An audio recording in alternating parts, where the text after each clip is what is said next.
What's up, Fanversation? Kari Lane here, and we're at the Santa Barbara International Film Festival. So what brings you to the Santa Barbara International Film Festival? Well, you guys are premiering our documentary, I Was a Teenage Sex Pistol, was just based on a memoir by Glenn Matlock, one of the founding members of the Sex Pistols, and we're here to premiere his movie, his doc, his story. And then how are you involved with the film? I'm a director.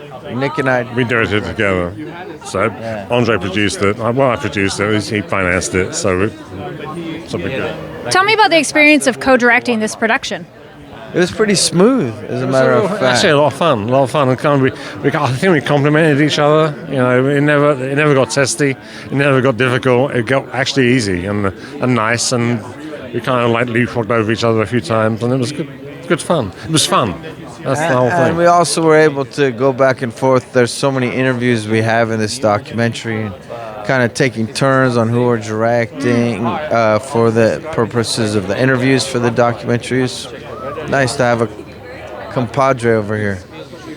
Did that help also with the documentary, there's so much information, and filing that down to make the final choices to tell your story? I think we leapfrogged over each other with the interviews. I would do some, Andre would do others, and then if we missed out, that we would jump in on each other's behalf, kind of thing. And that kind of got all the information we want to get out of them. And as one was interviewing, one was thinking. That's what I think about it. So we were able to kind of cross-direct, I suppose. I don't know if that's a word, but Also come up with, we really juxtaposed who we should interview. And really like collaborated on various ideas. Like we should really get more people from this era, from that era. Yeah. That really helped. Yeah. And what made you want to tell this story now? I'm a huge Sex Pistols fan. The Sex Pistols literally changed my life. I mean, honestly, when I was 17, I listened to Sex Pistols. It changed my life forever, and I've never been the same since. I've been a musician, a filmmaker, and I attribute a lot of that to the Sex Pistols. I think Dan and I know a lot of people in common, so it was a very easy kind of... We got together for a cup of tea one day in London, and he gave me his book, and said, well, what do you think of this as a movie? And I said, fantastic. It's just a cup of coffee, get to know each other.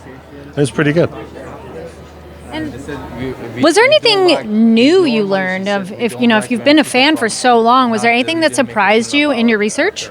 Massive amounts of information. I think one thing as a Sex Pistols fan that's a misperception out there is that Sid Vicious was the bass player for the Sex Pistols.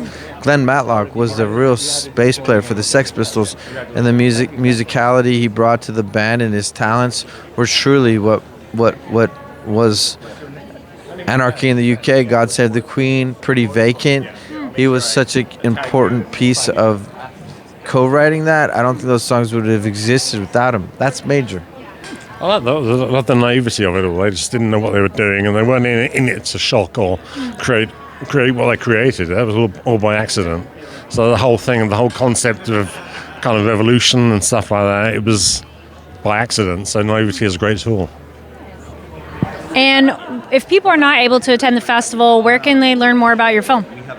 We have not set a release date yet, but we do plan on releasing it this year, and it's going to be a revolution when we do, so please watch it.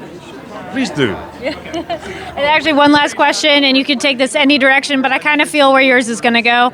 What is something that you're a fan of? Something I'm a fan of? What do you mean? Anything. Punk rock. 100%. Motorhead. Well, thank you so much, and congratulations. Thanks.